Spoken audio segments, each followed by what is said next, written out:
오늘 전번 시간에 이어서 우리 교회 음악에 대해서 다시 한번 우리가 알아봅니다. 이번 시간에는 우리 복음 전파와 우리 교회 음악, 다시 말해서 복음 전파와 우리 교회 음악이 어떠한 상관관계가 있는지 우리가 다시 한번 상고해 보고자 합니다. 복음의 전파와 교회 음악, 다시 말해서 찬송은 항상 병행해서 이렇게 이루어져 왔습니다. 하나님의 말씀은 음악을 통해서 더욱 효과적으로 전해졌으며 여기에 교회 음악의 선교적 이 사명이 있는 것입니다. 첫째로 우리 초대교회의 찬송을 보면 초대교회의 부흥과 함께 회중 찬송이 시작되었습니다. 그래서 한참 박해가 심할 때에도 이 순교할 때도 찬송을 부르면서 힘을 얻고 정말 이 확신을 가지고 이렇게 순교를 했다는 기록이 있습니다. 여기에서 보면 찬송은 다시 한번 우리 영적인 큰 이 힘을 준다는 것입니다. 두 번째요, 우리 종교개혁 때는 어떠한 복음 전파와 교회 음악이 있었는가? 종교개혁을 통해서 코랄이라고 하는 회중 찬송이 다시 생겨났고 이는 곧 종교개혁을 추진하는 이 추진력이 되었다는 것입니다. 세 번째는 요한웨슬리의 부흥운동 속에서 이 교회 음악을 다시 볼 수가 있습니다. 감리교 창시자인 요한웨슬리와 그 영국을 복음화했던 이 찰스 웨슬리라는 이 두 형제는 아이작 와츠와 손잡고 복음 찬송을 통해서 그들의 메시지를 효율적으로 이렇게 전했습니다. 우리가 쓰는 찬송가 중에 이 아이작 와츠가 쓴 또 찰스 웨슬리가 쓴 그런 이 찬송이 아직 많이 있습니다. 네 번째로 무디의 그 부흥 운동에 이 교회 음악을 사용했습니다. 미국을 복음화했던 무디는 그의 집회에서 생키라는 그런 이 복음 가수, 그 다음에 볼리스라는 음악가들을 통해서 회중 찬송을 인도했고 이로 말미암아서 수많은 영혼들이 감화 감동을 받고 주 예수 그리스도를 영접했습니다. 다섯 번째, 빌리그레임 이 전도 집회에서 이 우리 찬양을 사용했습니다. 빌리그레임 전도 집회에는 베버리 셔라는 주 예수보다도 귀한 것은 없네 하는 작가로서 이 그런 음악가들이 이렇게 찬송을 인도하는데 이로 말미암아 일어나는 역사는 이미 우리가 잘 알고 있습니다. 1973년도 5월 달에 여의도 광장에서 일어났던 이 빌리그레임 이 전도 집회에는 100만가량이 모여서 정말 획기적인 시대의 한 획을 그었던 것을 알 수 있습니다. 그때 김장한 목사님께서 통역을 했는데 저도 그때 참석은 안 했지만 부산에서 그것을 이 실황을 보고 함께 예배를 드렸습니다.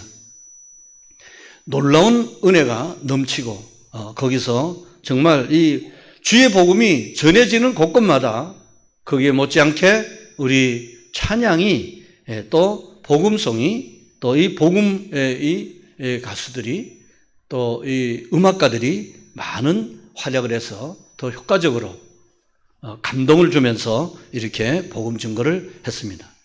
세 번째로는 교회 성장과 그럼 교회 음악이 무슨 관계가 있느냐? 교회 음악에 차지하는 교회 성장에 이바지하는 것은 굉장히 크다고 볼 수 있습니다. 여러분 잘 아시는 대로 교인 수가 많고 큰 교회일수록 대체로 우리 찬양대가 잘 운영되고 있죠.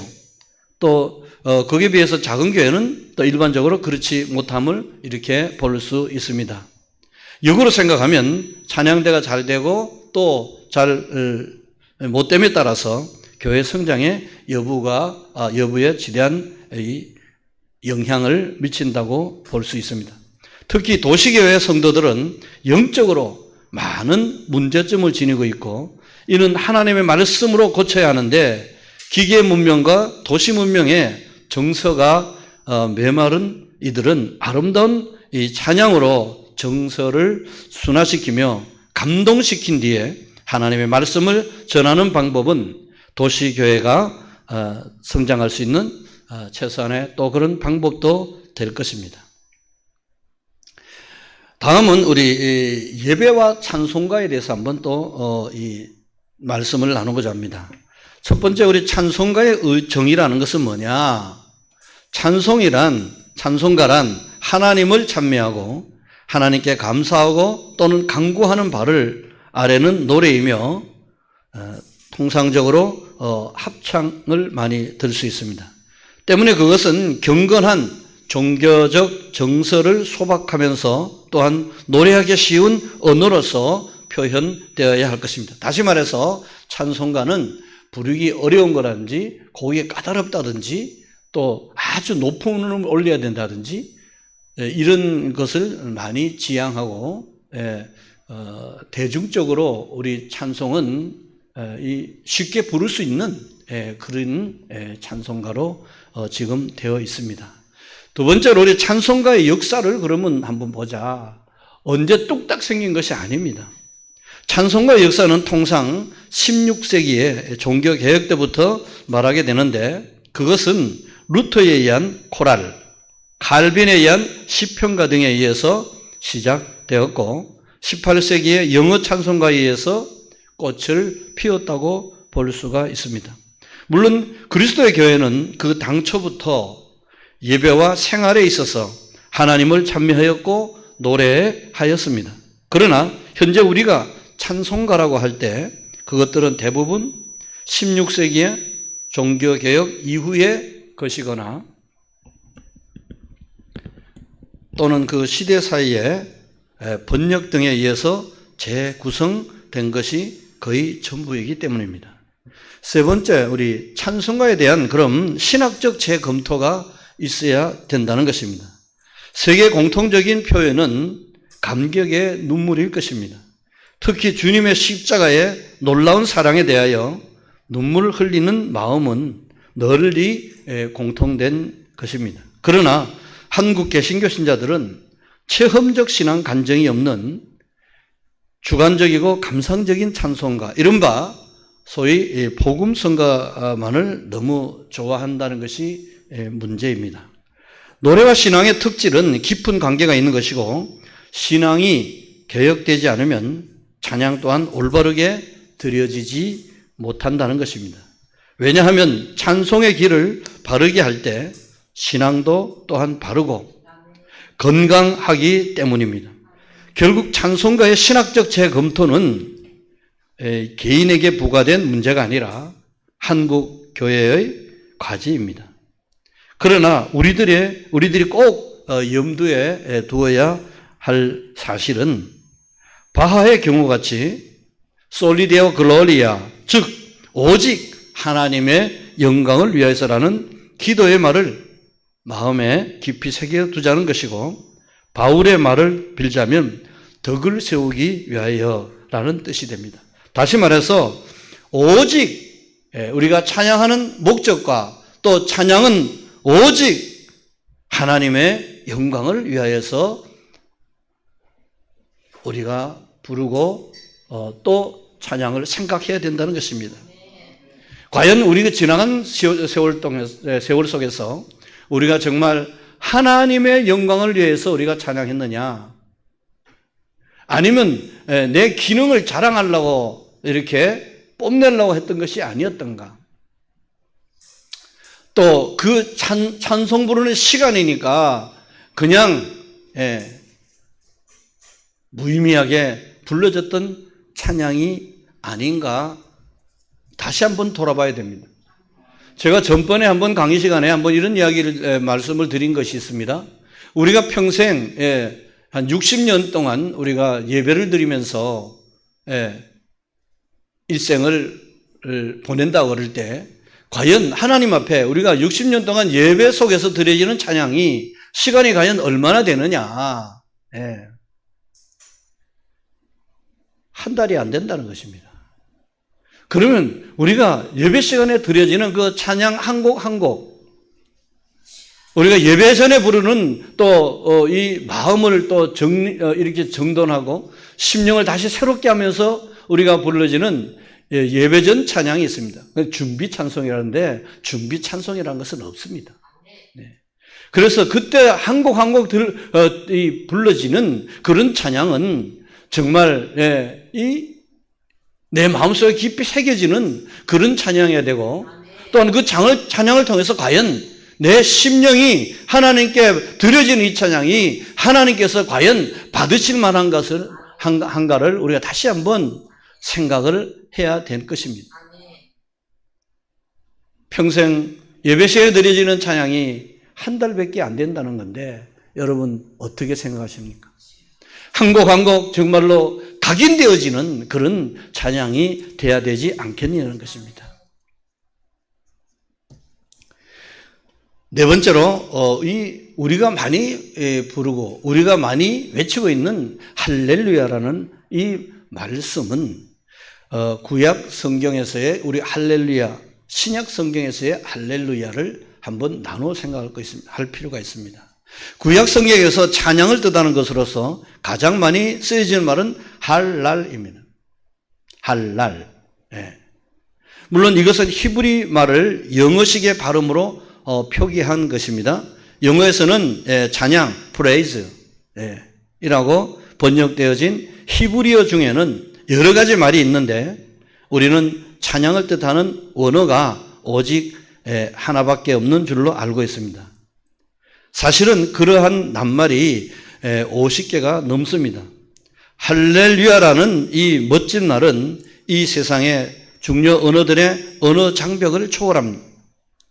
하나님의 섭리로 인해 이 원어가 너무 위험 있고 또 완벽하여서 번역되는 대신에 음력이 되어 영어권에서도 할렐루야, 이태리어권에서도 할렐루야, 스페인에서도 할렐루야로 발음되는 등 이 외에도 수많은 각국의 언어에서 동일하게 이 발음되어지고 있습니다. 이 할렐루야 속에는 두 개의 히브리어가 합쳐져 있습니다. 하나는 아까 말씀드린 할랄이라는 말로서 자랑하다, 뻑이다, 또 칭찬하다 혹은 어리석게 보일 정도까지 자랑하다라는 그런 뜻입니다. 또 하나는 야라는 말은 이는 단순히 하나님의 이름이 축소된 그런 말입니다. 따라서 할렐루야라는 말은 하나님에 대한 열정적인 이 사람에게서 나오는 자연 발생적인 외침이 되었고 하나님의 위엄에 대한 의식이 깨었을 때 바라는 경탄의 소리가 된 것입니다. 그래서 우리가 그냥 할렐루야가 아니라는 거죠. 네.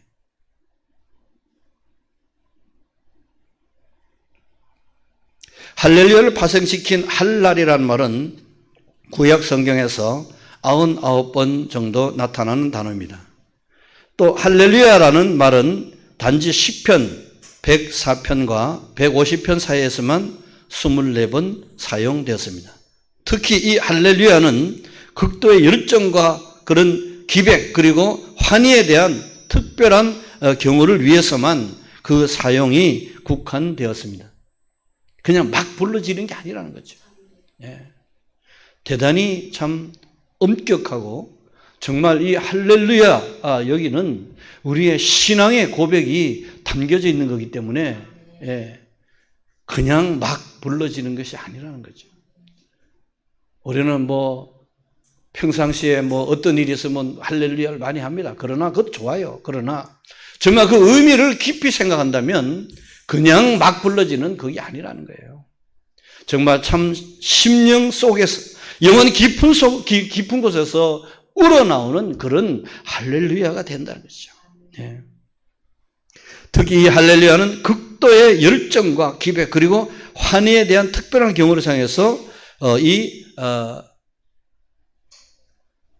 그 경우에서만 외칠 수 있도록 되어 있다는 것입니다. 할렐루야가 사용되어진 그런 곳을 보면 여러분 우리가 이것을 문자적으로나 또는 정확하게 우리가 하기 위해서 제가 시편에 있는 것을 말씀을 드립니다. 교회 음악의 기본은 시편이에요. 그래서 시편 104편 35절에 있습니다.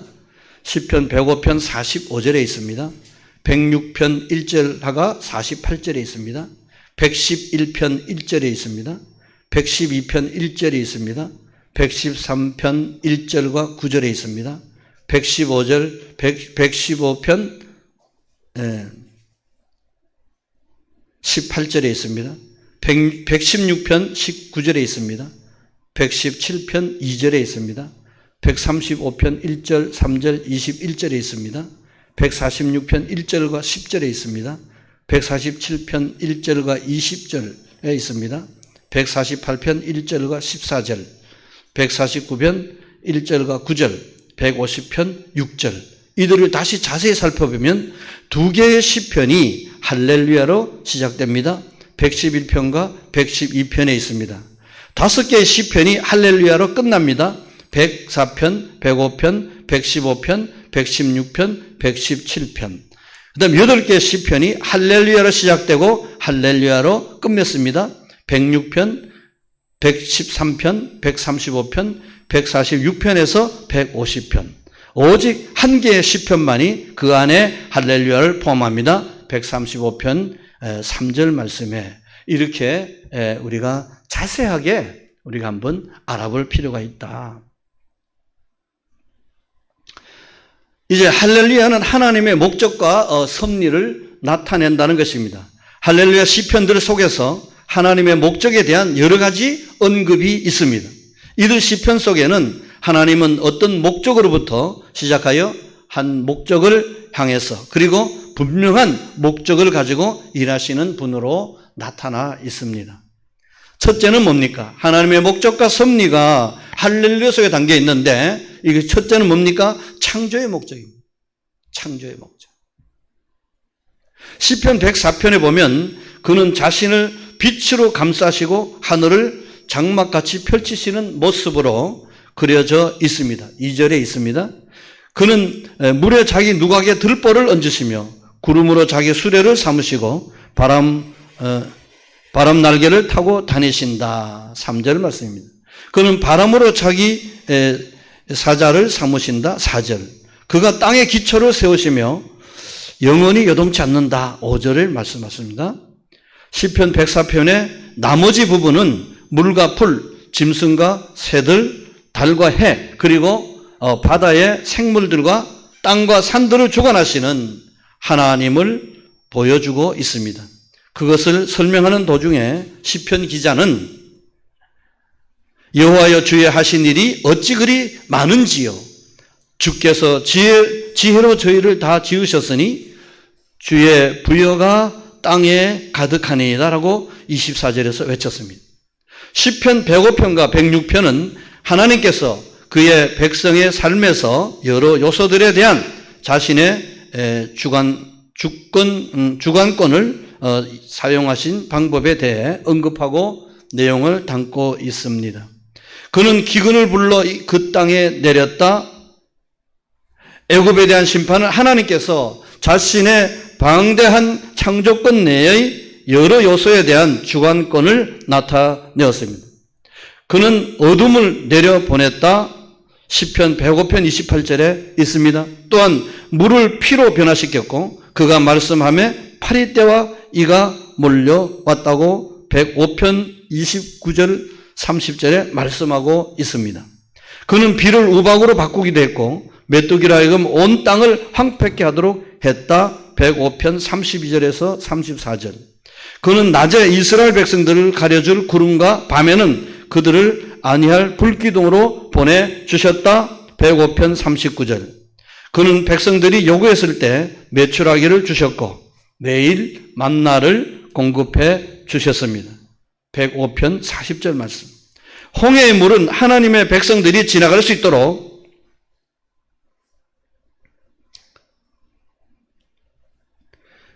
그의 명령에 따라서 갈라졌고 다시 제자리로 돌아와 원수들을 덮어버렸다. 106편 9절에서 11절. 시편 135편에는 또 다시 하늘과 땅 그리고 바다에서 주관하시는 하나님에 대해 증언하고 있습니다.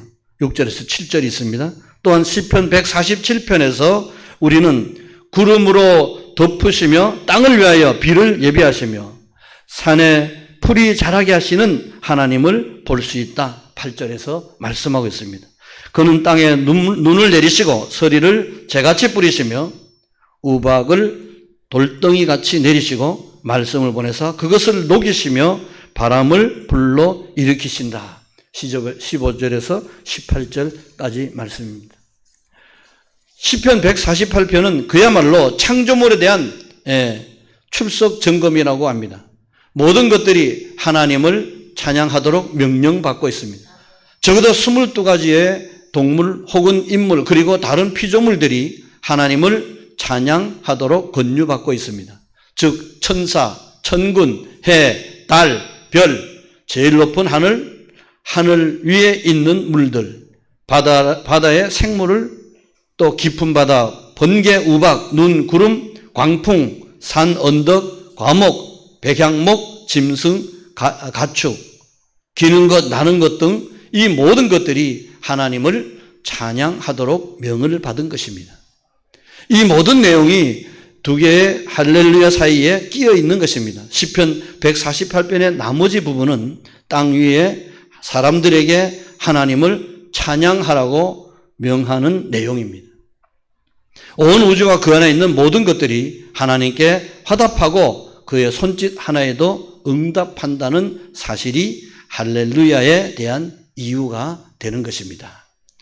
오늘 여기까지 할렐루야에 대해서 알아보고 다음에는 이스라엘의 그 하나님의 목적.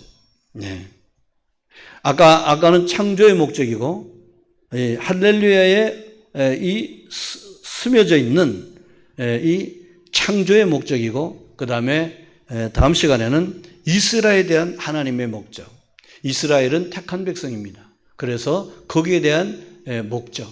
다시 말해서 하나님이 택하셔서 예수 그리스도를 탄생케 하는 놀라운 그 은혜 가운데서 우리는 다시 한번 이 위대하신 하나님의 그 능력을 다시 한번 우리가 이 생각하고 이스라엘에 대한 하나님의 목적은 과연 무엇이었을까를 다시 한번 생각하는 시간을 갖도록 하겠습니다. 감사합니다.